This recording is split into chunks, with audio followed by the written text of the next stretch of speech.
Hello guys, this is your brother रघुवीर। तो चलो आज का पढ़ाई हम लोग स्टार्ट करते हैं चैप्टर 1 क्लास 9 का, जिसका नाम है यूनिट एंड मेजरमेंट। और बाबू अच्छा लगे तो वीडियो अपना दोस्तों लोग के साथ शेयर कर लेना और चैनल को सब्सक्राइब कर लेना जरूर, इससे थोड़ा मोटिवेशन मिलता है। और सब्सक्राइब करके बेल आइकन जो है नोटिफिकेशन बार वाला उसको भी जला लेना। चलो हम लोग और बात नहीं करते, हम लोग करते हैं पढ़ाई स्टार्ट। हम लोग पढ़ने जा रहे हैं क्लास 9 का यूनिट एंड मेजरमेंट चैप्टर 1। सब इसको कोई भी बोर्ड का बोर्ड उठाओगे, आईसीएससी, सीबीएसई या कोई भी स्टेट बोर्ड का, डब्ल्यूबी बोर्ड का, तो सब में आपको पहला चैप्टर जो मिलेगा वो यूनिट एंड मेजरमेंट ही रहता है। यूनिट एंड मेजरमेंट को हम लोग उतना ही पढ़ेंगे, मे बी 2 वीडियो में या फिर 3 वीडियो में रैप करेंगे मैक्सिमम। चैप्टर काफी बड़ा है लेकिन हम लोग उसका पूरा पार्ट नहीं पढ़ेंगे, उसको हम लोग कंप्लीट करेंगे धीरे धीरे। हम लोग अभी इसमें इतना ही पढ़ेंगे जिससे हम लोग का चैप्टर 2 लीनियर मोशन, चैप्टर 3 जो हम लोग का फोर्स एंड मोशन है या फिर लीनियर मोशन है, जिसमें हम लोग न्यूटन्स लॉ के बारे में पढ़ेंगे। 2 चैप्टर इसके बाद साथ साथ आएगा, कई बोर्ड का एक साथ रहता है, कई का 2 अलग अलग सेपरेट रहते हैं, एक लीनियर मोशन, दूसरा न्यूटन्स लॉ जो फोर्स वाला चैप्टर है। तो हम लोग स्टार्ट कर रहे हैं जो यूनिट एंड मेजरमेंट। उसमें से सबसे पहला टर्म आता है फिजिकल क्वांटिटी। क्या होता है? तो एनीथिंग ये यूनिवर्स का कोई भी चीज जिसको हम लोग माप सकते हैं, anything of this universe that can be measured, उसको हम लोग बोलते हैं फिजिकल क्वांटिटी। कोई भी चीज जिसको हम लोग माप सकते हैं, जिसको हम लोग मेजर कर सकते हैं, उसको हम लोग बोलते हैं फिजिकल क्वांटिटी। लाइक आपका मास 70 केजी 80 केजी जो आप बोलते हो वो आपका मास है। वेट अलग होता है, हम लोग वेट को आगे पढ़ेंगे, चैप्टर 2 में पढ़ेंगे वेट क्या होता है। वो जो आप बोलते हो that is not your weight, that is your मास। तो मेजरेबल है। आप सामान खरीदने गए मार्केट से 5 केजी को चावल खरीद लिए या फिर पोटैटो खरीद लिया, आलू खरीद लिया, कुछ भी खरीद लिए, तो आप क्या कर रहे हो? उसको मेजर कर पा रहे हो। और अगर आप उसको मेजर कर पा रहे हो, कोई न्यूमेरिक वैल्यू में एक्सप्रेस कर पा रहे हो, तो उसको आप बोल सकते हैं कि that is a physical quantity. Like अगर हम बोले मेरे घर में एक बॉटल है, उसमें 2 लीटर पानी आता है, तो जो आप बॉटल में पानी है उसको आप मेजर कर पा रहे हो। अब कोई भी चीज जितना स्पेस ऑक्यूपाई करता है उसको बोलते हैं उसका वॉल्यूम। तो I can say volume is a physical quantity. हम बोल रहे हैं फिर से कि एक वेसल है, उसमें पानी का वॉल्यूम 2 लीटर है, तो आप पानी का वॉल्यूम को माप सकते हैं, तो वो भी क्या है? एक फिजिकल क्वांटिटी। कोई भी चीज, अगेन एक मेरे हाथ में एक स्लैब है, हम स्केल लेके इसका लेंथ माप दें, रेक्टेंगुलर स्लैब बोलते हैं इसको, आगे हम लोग पढ़ेंगे इसके बारे में। इसका अगर हम लोग लेंथ माप दें 7 सेंटीमीटर, तो ये 7 सेंटीमीटर क्या है भैया? लेंथ, ये स्लैब का। तो length is a measurable quantity. आपके घर में करंट है, आप अगर देखेंगे आपके घर में एमसीबी होगा जिससे करंट ऑन ऑफ होता है, वो 10 एम्पियर का आता है, 20 एम्पियर का आता है, 30 एम्पियर का आता है। एम्पियर करंट का यूनिट है, मतलब आप इलेक्ट्रिक करंट को माप सकते हैं। 10 एम्पियर 20 एम्पियर, उसको एक न्यूमेरिक वैल्यू में एक्सप्रेस कर सकते हैं। तो इलेक्ट्रिक करंट भी क्या होगा? एक physical quantity. So what is physical quantity? Anything that can be quantified. Quantified मतलब उसका हम क्वांटिटी को मेजर कर सकते हैं। और एनीथिंग दैट इज मेजरेबल, उसको हम लोग बोलते हैं physical quantity. Anything that can be measurable is physical. Your height is measurable, your height is physical quantity, length is physical quantity, volume is physical quantity, mass is physical quantity, electric current is physical quantity. अब आया physical quantity, 2 type का होता है, एक होता है scalar quantity, एक होता है वेक्टर क्वांटिटी। तो what is physical quantity? Anything that is, anything physical quantity is any physical property that can be quantified. Quantified मतलब उसको क्वांटिटी मेजर किया जा सकता है, और that can be measurable using number, जिसको हम मेजर कर सकते हैं नंबर का यूज करके। आपको अगर डेफिनेशन लिखना है तो आप लिख भी सकते हो। तो एनीथिंग दैट इज मेजरेबल और क्वांटिटीफाइड, क्वांटिटी निकाला जा सकता है या मेजर किया जा सकता है, उसको हम लोग बोलेंगे फिजिकल क्वांटिटी। फिजिकल क्वांटिटी में वो 2 टाइप का होता है, scalar quantity, vector quantity. What is scalar quantity? Anything that has magnitude, magnitude मतलब वैल्यू, जिसका वैल्यू है लेकिन कोई डायरेक्शन नहीं है। Anything that has magnitude but no direction is known as scalar quantity. Physical quantity कर रहे हैं भैया, क्या बोल रहे हैं? हम बोल रहे हैं बाबू कि आपका हाइट 5.5 फीट है, आपका हाइट 5.5 फीट है, इससे डायरेक्शन कुछ थोड़ी पता चल रहा है। आप अपना हाइट का मैग्नीट्यूड बता रहे हो, वैल्यू बता रहे हो कि 5.5 फीट है, लेकिन इससे कोई डायरेक्शन तो नहीं पता चल रहा, मतलब your height is a scalar quantity. Physical quantity that has only magnitude no direction is known as physical quantity, sorry scalar quantity. Like अगर हम बोल रहे हैं मेरे घर में एक वेसल है, उसका भैया वॉल्यूम है 5 लीटर, तो इससे आपको डायरेक्शन थोड़ी पता चल रहा है। फिजिकल क्वांटिटी है ये, लेकिन फिजिकल में स्केलर क्वांटिटी है, जो वॉल्यूम होता है वो स्केलर क्वांटिटी। द मास, हम बोल रहे हैं कि भैया आप मार्केट गए, मार्केट जाके आप 5 केजीज, मान लो कोई वेजिटेबल खरीद के लाए, कोई सब्जी खरीद के लाए 5 केजी, तो आप मैग्नीट्यूड तो बता रहे हो कि भैया आप 5 केजी सब्जी खरीद के लाए, तो सब्जी का मास है 5 केजी, लेकिन इससे कोई डायरेक्शन थोड़ी पता चल रहा है। तो ये ऐसा क्वांटिटी, ऐसा physical quantity that's only magnitude but no direction is known as scalar quantity. उसमें मास हो सकता है, वॉल्यूम हो सकता है, हाइट हो सकता है, किसी चीज का लेंथ हो सकता है। Scalar quantity, scalar quantities are the quantity that has described only by the magnitude, they do not have any direction, जिसका कोई डायरेक्शन नहीं होता है लेकिन मैग्नीट्यूड होता है, वैल्यू होता है, उसको हम लोग बोलते हैं स्केलर क्वांटिटी। मास होगा, वॉल्यूम होगा, लेंथ होगा, तुम्हारा हाइट होगा। अब आया vector quantity. What is vector quantity? Anything that has magnitude as well as direction, जिसका मैग्नीट्यूड भी होता है और डायरेक्शन भी होता है, उसको हम लोग बोलते हैं वेक्टर क्वांटिटी। जैसे अगर हम मान लो तुमको बोलते हैं फोर्स, तुम खुद से ही सोचना, फोर्स का यूनिट न्यूटन होता है, ये कई लोग जानते होंगे, नहीं जानते होंगे तो चैप्टर 2 में इसके बारे में हम लोग पढ़ेंगे। फोर्स, बल जिसको हम लोग बोलते हैं, तो भैया फोर्स का यूनिट होता है न्यूटन। अब तुम सोच के देखो, हम कोई एक चीज को पुल किए और हम बोल रहे आई हैव पुल्ड एन ऑब्जेक्ट, हम अपने एक ऑब्जेक्ट को पुल किए, कितना फोर्स से? 10 न्यूटन फोर्स से। तो तुम खुद से ही सोच के देखो, अगर हम कोई ऑब्जेक्ट को पुल कर रहे हैं तो क्या मुझको बोलने का जरूरत है कि वो ऑब्जेक्ट मेरे तरफ आ जाएगा? ऑब्वियसली पुल कर रहे तो मेरे तरफ आएगा, पुश करेंगे तो मेरा तरफ से दूर जाएगा। मतलब when I use a word pull, I don't need to mention कि ऑब्जेक्ट मेरे तरफ आएगा। मतलब व्हेन आई से कि I have pulled an object with a force of 10 newton, हम इनडायरेक्टली वहां पे डायरेक्शन मेंशन कर देंगे कि जो ऑब्जेक्ट है वो भैया आपकी तरफ आ रहा है। लाइक अगर हम बोले कि हम बोल रहे हैं कि ए से मुझको बी तक जाना है, ए से मुझको बी तक जाना है, तो आपके पास इनफाइनाइट वेज होगा ए से बी तक जाने का। आप ऐसे जा सकते हो, आप ऐसे जा सकते हो, आप ऐसे जा सकते हो, आप ऐसे ऐसे करके जा सकते हो। तो ये जितना भी चीज है ए से बी में जाने तक का, उसका कोई डायरेक्शन नहीं बोल रहे हैं।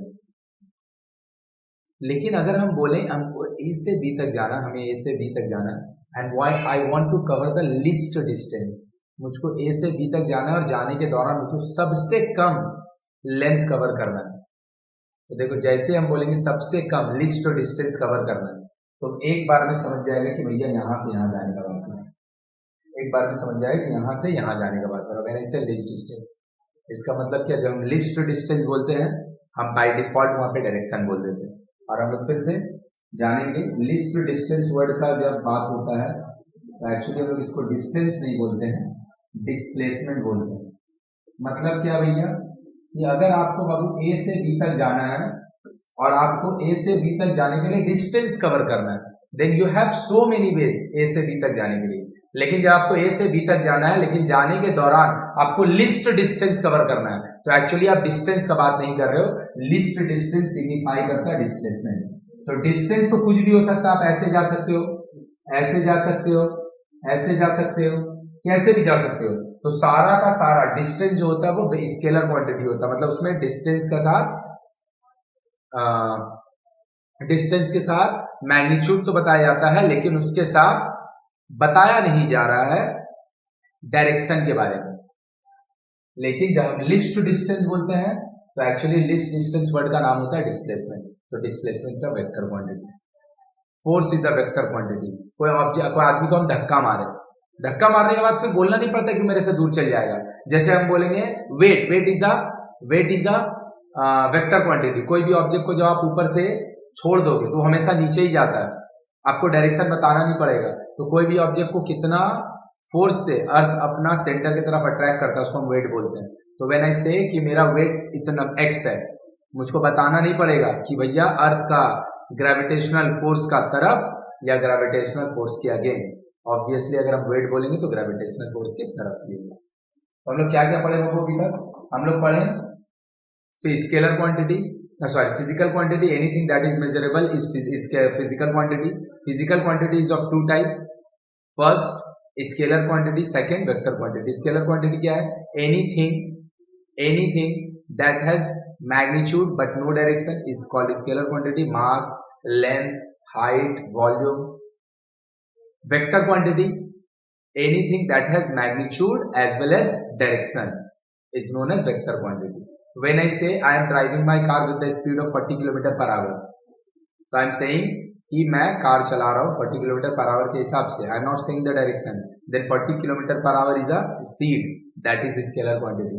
But if I say I am driving a car with the speed of 40 kilometre per hour in the direction of east, तो now I am saying the magnitude कि 40 किलोमीटर पर आवर मेरा speed है as well as the direction कि हम east के तरफ जा रहे हैं. तो when I mention the speed के साथ डायरेक्शन, इट बिकम्स वेलोसिटी. तो speed is a scalar quantity but velocity is a vector quantity. I hope यहां तक बात क्लियर हो गया होगा. अब आया भैया क्या, मेजरमेंट. यही सब लोग का बात स्टार्ट होगा यूनिट का. तो measurement is a process of comparison of given physical quantity with the known as standard unit of the same nature. Measurement क्या है, कोई चीज को आपको मापना है, कोई चीज आपको मापना है, तो कैसे आप मापोगे. तो भैया अगर आपको इसका लेंथ मापना है तो आप एक स्टैंडर्ड यूनिट लोगे लेंथ मापने के लिए. यूनिट क्या होता है, यूनिट हम बता रहे हैं क्या होता है. इसको मापने के लिए आप एक स्टैंडर्ड लोगे, स्केल लोगे और ये 10 सेंटीमीटर बोल दोगे. तो ये जो 10 सेंटीमीटर इसका मेजरमेंट आया है, मतलब 1 सेंटीमीटर का मैग्नीट्यूड ऑलमोस्ट इतना होगा, आप उसका 10 टाइम्स इसका मैग्नीट्यूड लेना. That is called measurement. कि अगर हम बोल रहे हैं इसका लेंथ 7 सेंटीमीटर है, अगर 1 सेंटीमीटर इतना होता है, देन आप इसका 7 टाइम्स के बारे में बात करें. देन आप इसका 7 टाइम्स के बारे में बात करें. That is measurement. यूनिट क्या है भैया, अब आप खुद से ही सोच के देखो. अगर आपको कोई भी चीज मापना है and you are not mentioning the unit, like हम सब बोल रहे हैं कि हम 3 किलोमीटर चले. अगर आपको भैया अंदाज होगा 3 किलोमीटर कितना होता है, तो आप समझ गए होगे हम कितना का बात कर रहे हैं. हम 3 किलोमीटर चले, लेकिन यही अगर हम बोल देंगे हम 3 चले, तो आप कैसे समझोगे कि 3 मीटर भैया चले हैं, 3 किलोमीटर चले हैं, 3 सेंटीमीटर चले हैं, आप कैसे समझोगे. हम बोल रहे हैं कि भैया मेरा पास एक स्केल है, उसका लेंथ है 3, तो आप कैसे समझोगे मेरे पास जो स्केल है 3 सेंटीमीटर का है, 3 किलोमीटर का है, 3 मिलीमीटर का है, 3 मीटर का, आप कैसे समझोगे. तो कोई भी फिजिकल क्वांटिटी के साथ जब हम यूनिट मेंशन नहीं करते हैं तो उसका कोई भी मीनिंग ही नहीं आता है. तो any physical quantity without any unit is meaningless. कोई भी physical quantity without any unit का मीनिंगलेस होता है. मतलब आप क्या बोल रहे हैं भैया, फिर से समझाइए. तो हम बोल रहे हैं कि कोई भी एक फिजिकल क्वांटिटी है, उसको अगर आप मेजर कर रहे हो तो उसके साथ एक यूनिट होना जरूरी है. विदाउट यूनिट कोई भी फिजिकल क्वांटिटी मीनिंगलेस होता है. बिकॉज हम अगर फिर से बोल रहे हैं मेरा हाइट 5.5 है, भैया आप कैसे समझोगे 5.5 फीट है, 5.5 मीटर है, 5.5 किलोमीटर है, 5.5 डेसीमीटर, कैसे हम समझेंगे. तो अगर आपको समझना है तो आपको उसके साथ यूनिट देना पड़ेगा. तो यूनिट क्या होता है, कोई भी एक स्टैंडर्ड, लाइक अगर हम बोल रहे हैं कि 1 मीटर अराउंड इतना होता है, 100 सेंटीमीटर के बराबर होता है, इतना होता है. तो हम अगर बोल रहे हैं कि मेरे घर का लेंथ 3 मीटर है, मतलब क्या बोल रहे हैं, आप यूनिट एक ले लीजिए स्टैंडर्ड, दिस इज 1 मीटर, ये एक स्टैंडर्ड है. स्टैंडर्ड का मतलब होता है सारे के लिए एप्लीकेबल है. तो भैया आपका घर का लेंथ कितना है, ये जो आप दिखा रहे हो इसका 3 टाइम्स है. अगर हम बोल रहे हैं कि मेरे घर का जो हाइट है वो 6 मीटर है, तो आप क्या बोलना चाह रहे हो कि भैया 1 मीटर इतना होता है, ये एक स्टैंडर्ड है. इसी को यूनिट बोलते हैं कि स्टैंडर्ड है. आपका घर का लेंथ ये जो आप दिखा रहे हो इसका 6 टाइम्स है. तो यूनिट क्या होता है, unit is the quantity of constant magnitude. Constant का मतलब होता है अनचेंज, मैग्नीट्यूड का मतलब वैल्यू, कांस्टेंट मैग्नीट्यूड का मतलब भैया इसका लिए वैल्यू चेंज नहीं होगा. 1 मीटर आपके लिए जितना है 1 मीटर मेरे लिए भी उतना ही है. 1 मीटर पूरा दुनिया के लिए सेम है. कांस्टेंट मैग्नीट्यूड, कांस्टेंट मतलब फिक्स, मैग्नीट्यूड मतलब value, which is used to measure the magnitudes of other quantities of same nature. मतलब आप अगर 1 मीटर को आप समझा दिए कि इतना होता है, अब आपको कोई भी चीज का लेंथ मापना है, तो आप स्टैंडर्ड तो आपके पास है कि 1 मीटर है, कोई भी चीज का लेंथ मापना है, तो आप क्या कीजिएगा, इतना लेंथ का 1 मीटर है, तो इसका कितना टाइम्स आपका कोई ऑब्जेक्ट का लेंथ है, इसका अगर 7 टाइम्स कोई ऑब्जेक्ट का लेंथ है, मतलब वो ऑब्जेक्ट का लेंथ हो जाएगा 7 मीटर. कोई ऑब्जेक्ट का लेंथ इसका 10 टाइम्स है, तो आपका जो ऑब्जेक्ट का लेंथ इसका 10 टाइम्स है, तो आपका ऑब्जेक्ट का लेंथ हो जाएगा 10 मीटर. तो ये क्या है कि स्टैंडर्ड है, इसके रिस्पेक्ट में हम other physical quantity of same nature का क्या मतलब है भैया कि भैया अगर आप लेंथ माप रहे हो, ये 1 मीटर है, तो क्या आप वॉल्यूम थोड़ी माप दीजिएगा इसी का लेंथ का यूज करके। वॉल्यूम मापने के लिए हम लोग लीटर यूज करते हैं। आपके घर में 1 लीटर का बॉटल होगा वाटर का, और हम बोल रहे हैं कि मेरे घर में एक बकेट भी है, उसका वॉल्यूम 10 लीटर है। What is the meaning of it कि भैया 1 लीटर जो स्टैंडर्ड है, 1 लीटर जो स्टैंडर्ड है, ये 1 लीटर का बॉटल होता है, ये स्टैंडर्ड है, ये सबके लिए फिक्स है, कांस्टेंट मैग्नीट्यूड 1 लीटर सबके लिए फिक्स है। आपका घर में जो बकेट है उसमें इसका 10 टाइम्स पानी है। मतलब आप क्या कर रहे हैं, जो अब आप लीटर का यूज कर रहे हैं, लीटर को मेजर करने, लीटर हम लोग यूज करते हैं मेजर करने के लिए वॉल्यूम, तो जो आप 10 टाइम्स बोल रहे हो उससे भी आप वॉल्यूम ही किसी का माप सकते हो। लीटर का यूज करके वॉल्यूम हम लोग मापते हैं, लीटर का यूज करके हम किसी का लेंथ नहीं माप देंगे। मतलब क्या भैया, किसी भी पर्टिकुलर यूनिट को वो जिस नेचर का है उसी नेचर के रिस्पेक्ट में जो सेम नेचर वाला ऑब्जेक्ट होता है उसी को मापा जा सकता है। आई होप कि मेरा बात पूरा कंफ्यूजन हो गया होगा कि हम बोल रहे हैं कि अगर 1 लीटर पानी का वॉल्यूम है तो 1 लीटर इतना होता है, इसका स्टैंडर्ड का यूज करके आप किसी ऑब्जेक्ट का वॉल्यूम ही माप सकते हैं। ऐसा नहीं कि इसका यूज करके हम कोई चीज का लेंथ माप देंगे, इसका यूज करके हम कोई चीज का मास माप देंगे। तो unit is what, unit is the, again अगर कोई ऑब्जेक्ट का साथ हम अगर यूनिट नहीं लिखे तो without unit object is, without unit object का जो मेजरमेंट है वो मीनिंगलेस है। अगर आप यूनिट नहीं लिखेंगे ऑब्जेक्ट का मेजरमेंट मीनिंगलेस है। हम बोल रहे हैं भैया मेरा पास 10 है, हम बोल रहे हैं मेरे पास पैसा है 10 है, आप कैसे समझेंगे मेरे पास 10 रुपीज है, 10 करोड़ रुपीज है, 10 लाख रुपीज है, 10,000 रुपीज, आप कैसे समझेंगे। तो यूनिट का रिक्वायरमेंट है, कोई भी फिजिकल क्वांटिटी को एक्सप्रेस करने के लिए हम लोग को यूनिट का जरूरत पड़ता है। तो यूनिट क्या है, एक स्टैंडर्ड है सबके लिए फिक्स। आपका ऑब्जेक्ट का मैग्नीट्यूड उसका कितना टाइम्स होगा वही यूनिट उसको माप के दे देगा। कि मेरे घर में एक बकेट है, अगेन 20 लीटर उसका मास वॉल्यूम है, मतलब 1 लीटर वाला उसमें 20 लीटर पानी डला सकता है बॉटल में। आई होप थोड़ा थोड़ा बात क्लियर हो गया होगा। तो फिजिकल क्वांटिटी का 2 type, scalar quantity, vector quantity. Measurement क्या होता है, यूनिट क्या होता है। यूनिट अब 3 तरह का होता है, सिस्टम ऑफ यूनिट 3 टाइप का होता है। अच्छा, choice of unit, the unit should be convenient size. Unit एक कन्वीनियंट साइज का होना चाहिए। ऐसा नहीं भी हम किसी भी यूनिट को मापने के लिए कुछ भी यूज कर लेंगे। मान लीजिए 1 मीटर इतना होता है, मेजरेबल है। अब 1 मीटर यहां से लेके बहुत दूर तक हो जाएगा तो हम ऑब्जेक्ट को यूज नहीं कर पाएंगे। तो हमेशा हम लोग जो यूनिट लेते हो कन्वीनियंट साइज का होना। कन्वीनियंट मतलब जिसको यूज करना समझना आसान हो। It should be possible to define unit without any ambiguity. The unit should be reproducible. तो क्या है भैया यहाँ, it should be possible to define unit without any ambiguity. Ambiguity का मतलब होता है कि कोई भी यूनिट को हम अनफिक्स्ड नहीं कर सकते। कि हम अगर बोल रहे हैं कि यहाँ पे मेरे लिए यूनिट का मैग्नीट्यूड अलग है, 1 मीटर कुछ और है, तो दूसरा आदमी आके उसको नहीं बोलेगा कि 1 मीटर उसके लिए अलग है। एक जन और आके नहीं बोल सकता है कि भैया उसके लिए 1 मीटर कुछ और है। 1 मीटर सब के लिए सेम होगा, everyone 1 metre is same. Third is unit should be reproducible. मतलब यूनिट को हम लोग बार बार रिप्रोड्यूस कर सकते हैं। इसका मतलब है कि कोई भी एक पर्टिकुलर यूनिट को यूज अगर हम कर रहे हैं तो वो दूसरा में कन्वर्ट हो पाए। लाइक अगर हम बोल रहे हैं कि यूनिट अगर हम मीटर लिख रहे हैं, कोई एक चीज का लेंथ 1 मीटर है तो वो रिप्रोड्यूस हो सकता है। मतलब उसी को 1 मीटर की जगह हम 100 सेंटीमीटर बोल सकते हैं। उसी को अगर हम 1 मीटर को, अगर आपको थोड़ा ही पता होगा डेसीमीटर और मीटर का रिलेशन होता है 10 का। 1 मीटर जो होता है 100 सेंटीमीटर के बराबर होता है, और 1 मीटर जो होता है 10 डेसीमीटर के बराबर होता है, और 1 मीटर जो होता है 1000 मिलीमीटर के बराबर होता है। तो यूनिट इज रिप्रोड्यूसिबल। मतलब ऐसा नहीं कि हम किसी भी यूनिट को कहीं पे भी यूज कर लेंगे, नहीं, यूनिट जो है वो हमेशा किसी और पर्टिकुलर यूनिट में कन्वर्ट हो पाए, रिप्रोड्यूस हो पाए। उसके बाद the value of the unit should not be change with space और टाइम। कि भैया आप अगर चेंज करते रहोगे यूनिट, कि हम भैया यहाँ पे 1 मीटर को बोल रहे हैं कुछ और, तो हम दूसरा कंट्री में चल गए तो कुछ और बोलेंगे, स्पेस में चल गए तो कुछ और बोलेंगे। नहीं, यूनिट का जो मैग्नीट्यूड होता है वो कांस्टेंट होता है और सबके लिए फिक्स होता है, सबके लिए फिक्स होता है। 10 मीटर का मतलब यहाँ पे जितना होगा यूके में भी उतना ही होगा, यूएस में भी उतना ही होगा, सब जगह पे उतना ही होगा। अब आया काइंड्स ऑफ यूनिट, इसके साथ हम लोग नेक्स्ट वीडियो में इसको कंटिन्यू करेंगे। Thank you.